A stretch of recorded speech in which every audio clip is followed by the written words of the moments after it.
ओम शांति। ज्ञान का सागर शिव बाबा जब इस सृष्टि पर आते हैं तो हमें भी अपने समान मास्टर ज्ञान का सागर बना देते हैं, ज्ञानवान बना देते हैं। पहला ज्ञान एक ही देते हैं कि मैं यह शरीर नहीं, शरीर से अलग आत्मा हूँ। और इसी ज्ञान के आधार से जब हम अपने पिता परमात्मा को देखते हैं तो ईश्वर की गहराई, रचना के आदि मध्य अंत का संपूर्ण ज्ञान यथार्थ रीति बुद्धि में बैठने लगता है। आत्म चिंतन, परमात्म चिंतन स्वतः ही कराता है।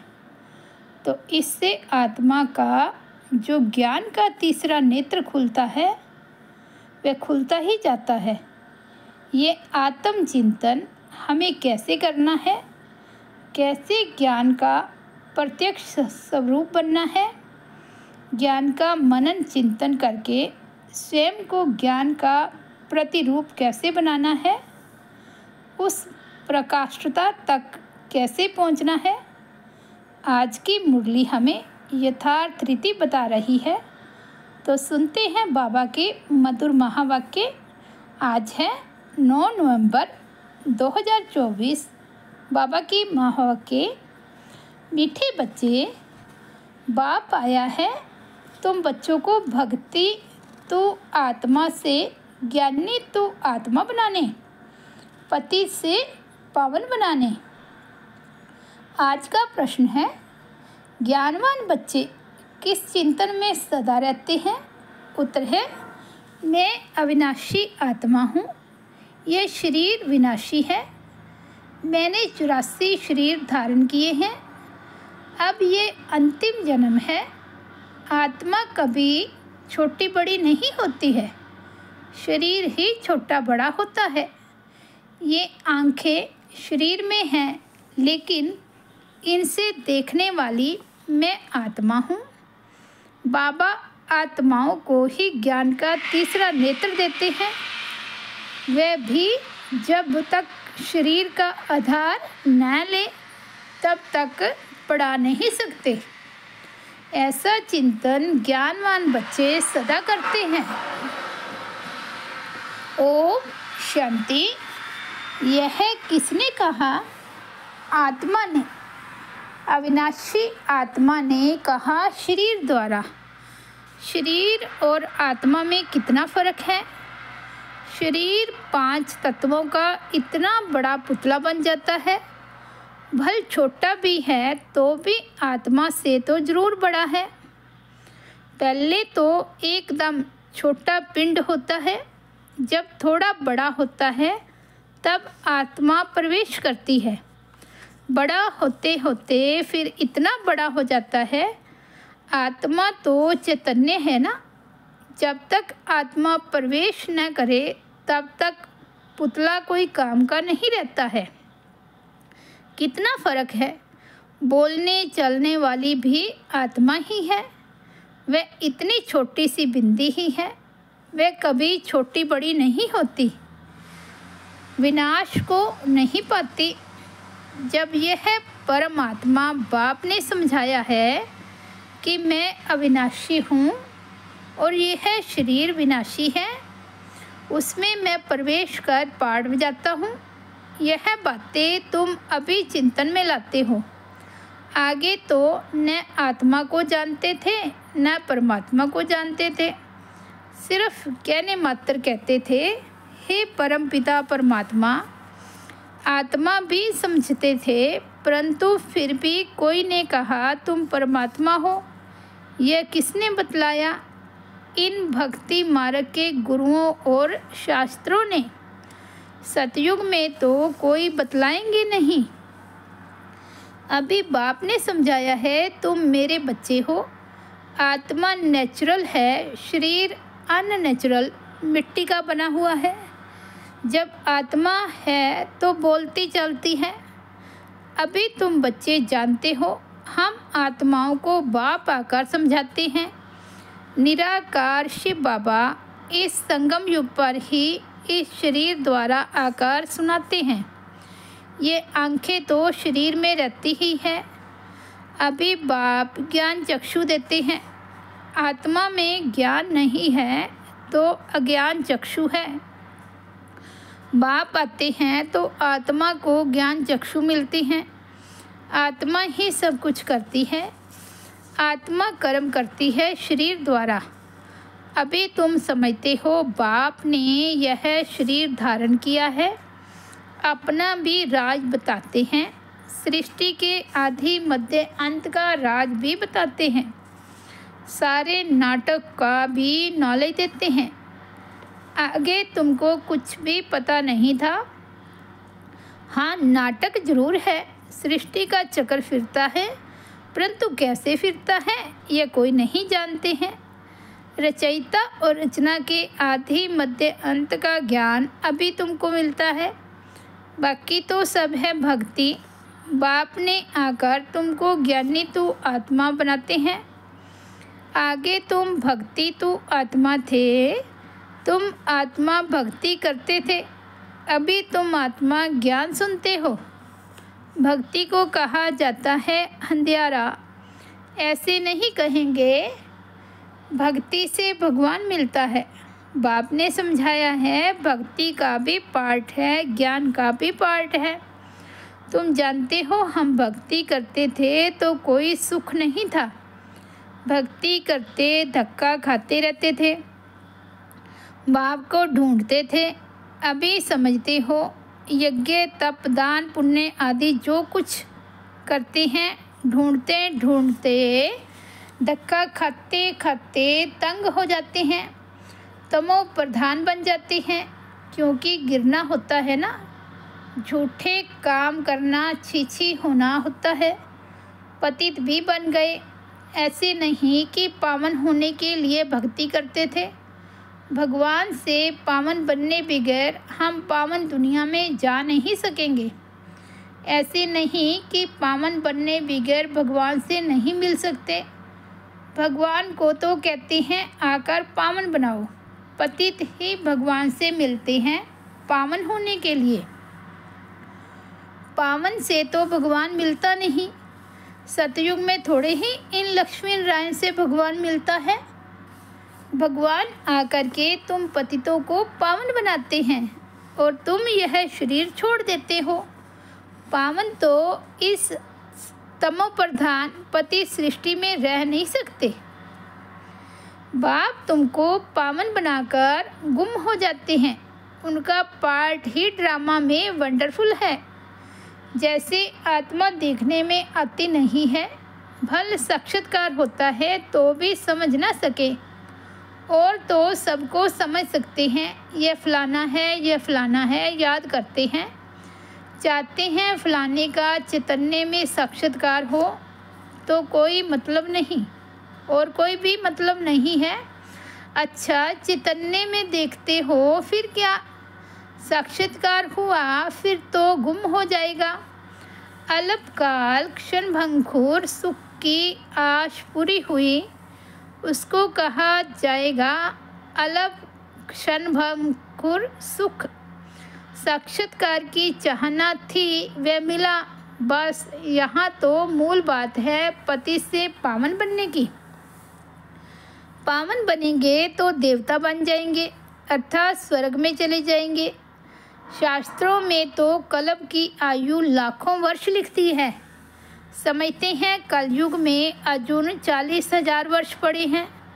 बाबा तो समझाते हैं सारा कल्प ही 5,000 वर्ष का है। तो मनुष्य अंधियारे में है ना, उसको कहा जाता है घोर अंधियारा।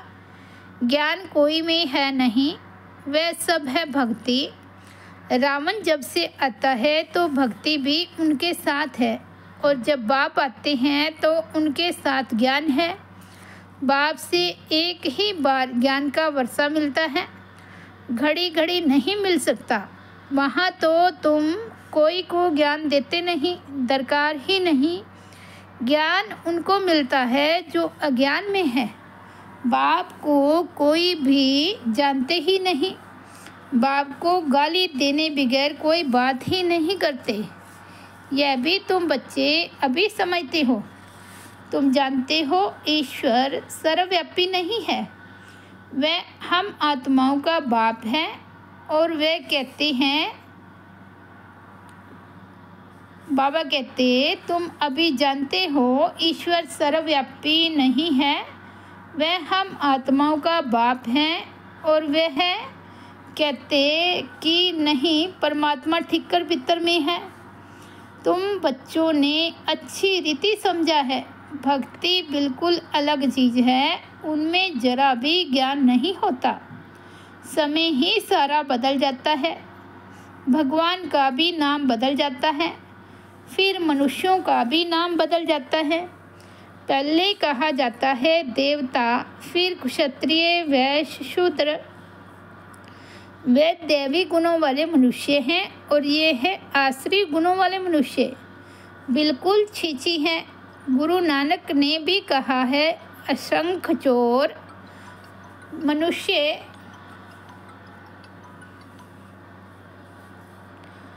बाबा कहते, गुरु नानक ने भी कहा है, असंख्य चोर मनुष्य कोई ऐसा कहे तो उनको झट कहेंगे, तुम यह क्या गाली देते हो। परंतु बाप कहते हैं ये सब आसुरी संप्रदाय है। तुमको क्लियर कर समझाते हैं, वे रावण संप्रदाय, वे राम संप्रदाय।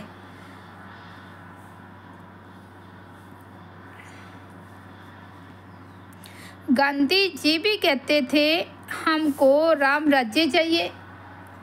राम राज्य में सब निर्विकारी हैं, रावण राज्य में सब विकारी।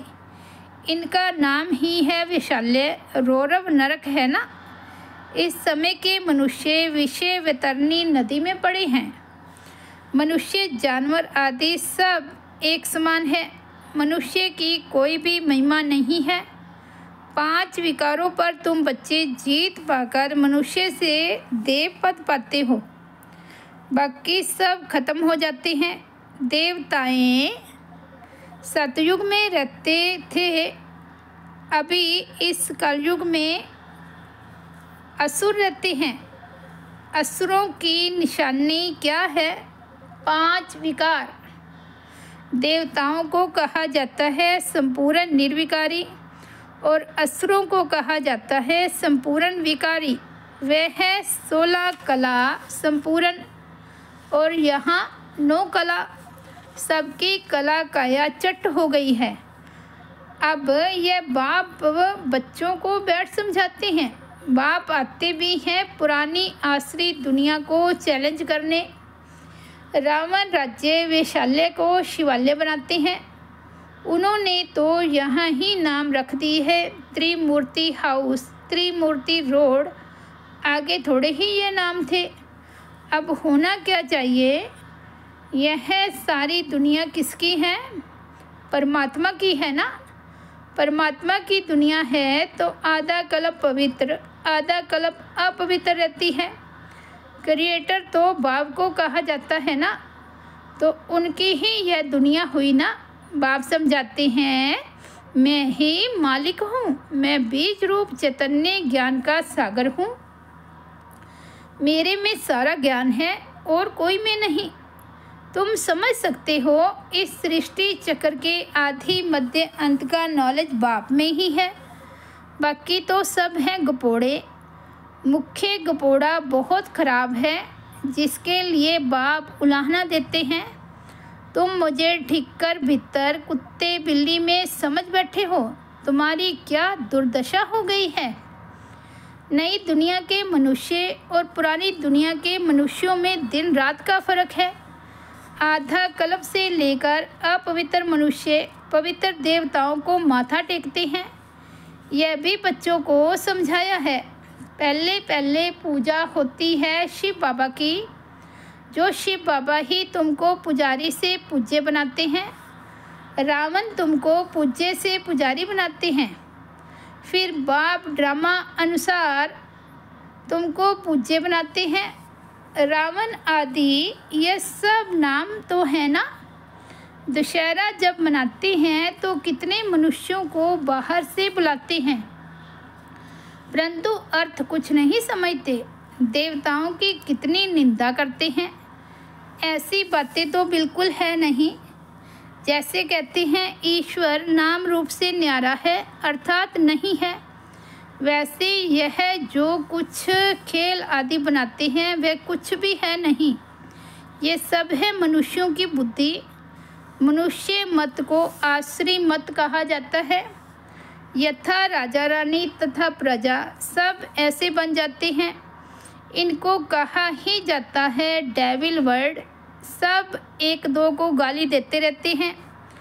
तो बाप समझाते हैं, बच्चे जब बैठते हो तो अपने को आत्मा समझ बाप को याद करो।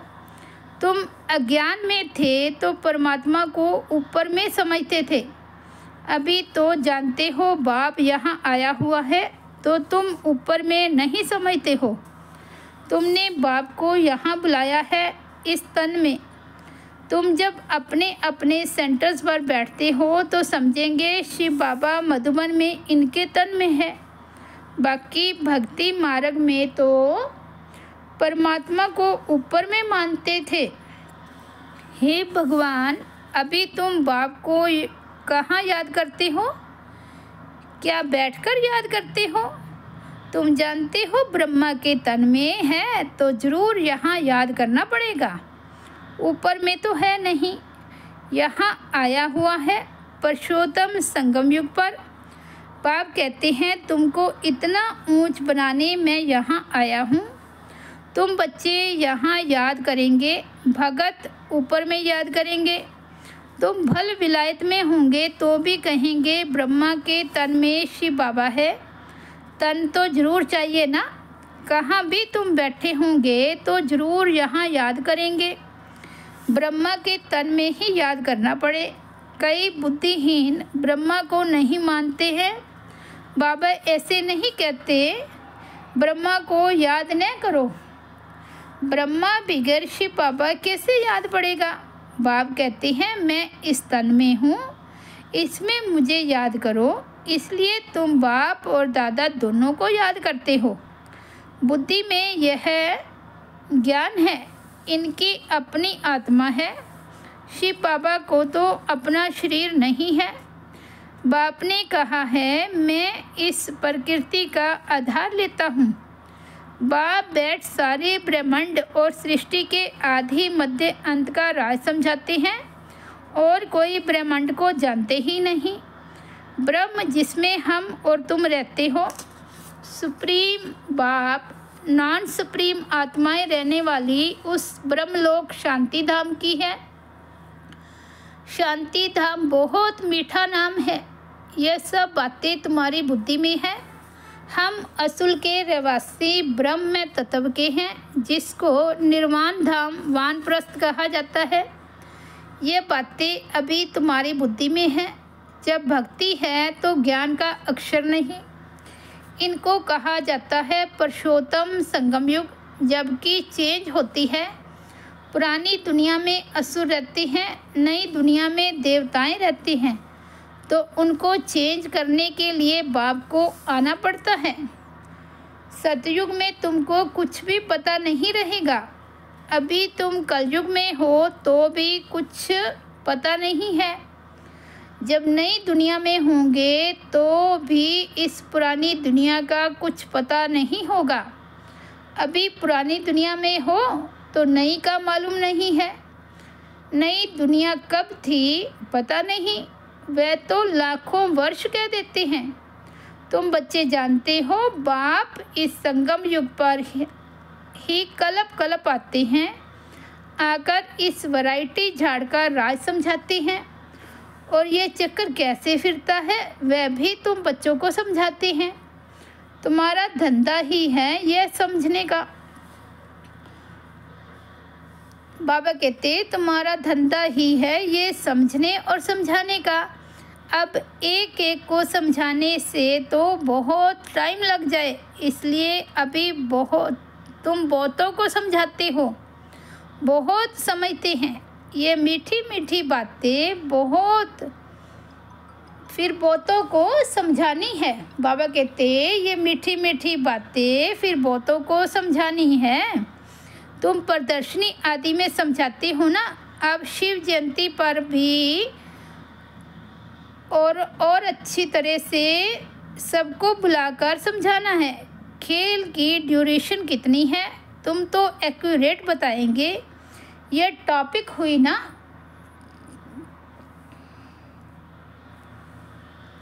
हम भी यह समझाएंगे। तुमको बाप समझाते हैं ना, जिससे तुम देवता बन जाते हो। जैसे तुम समझकर देवता बनते हो वैसे औरों को भी बनाते हो। बाप ने हमको यह समझाया है, हम किसकी गिलानी आदि नहीं करते हैं। हम बतलाते हैं ज्ञान को सद्गति मार्ग कहा जाता है। एक सतगुरु ही है पार करने वाला।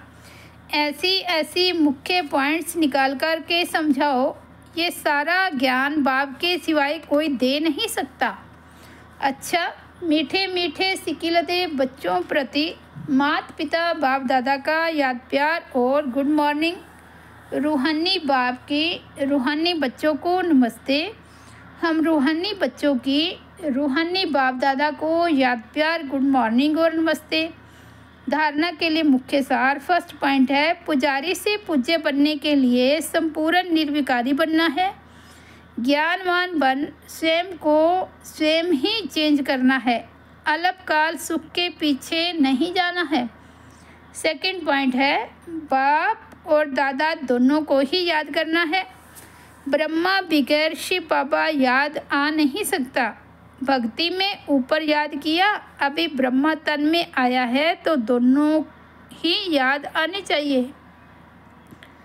आज का शिव बाबा का वरदान है, सतगुरु बाबा का वरदान है, हर कर्म में विजय का अटल निश्चय और नशा रखने वाले अधिकारी आत्मा भाव। हर कर्म में विजय का अटल निश्चय और नशा रखने वाले अधिकारी आत्मा भाव। विजय हमारा जन्म सिद्ध अधिकार है। इस स्मृति से सदा उड़ते चलो। कुछ भी हो जाए यह स्मृति में लाओ कि मैं सदा विजयी हूँ। क्या भी हो जाए ये निश्चय अटल हो। नशे का आधार है ही निश्चय। निश्चय कम तो नशा कम, इसलिए कहते हैं निश्चय बुद्धि विजयी। निश्चय में कभी कभी वाले नहीं बनना। अविनाशी बाप है तो अविनाशी प्राप्ति के अधिकारी बनो। हर कर्म में विजय का निश्चय और नशा हो। आज का स्लोगन है, बाप के स्नेह की छत्र छाया के नीचे रहो तो कोई भी विघ्न ठहर नहीं सकता। बाप के स्नेह की छत्र छाया में रहो तो कोई भी विघ्न ठहर नहीं सकता। अच्छा, ओम शांति। तो ये थे 9 नवंबर 2024 के बाबा के अनमोल महावाक्य। मुरली की हेडलाइन है, मीठे बच्चे बाप आया है तुम बच्चों को भक्ति तू आत्मा से, ज्ञानी तू आत्मा बनाने, पति से पावन बनाने। ओम शांति।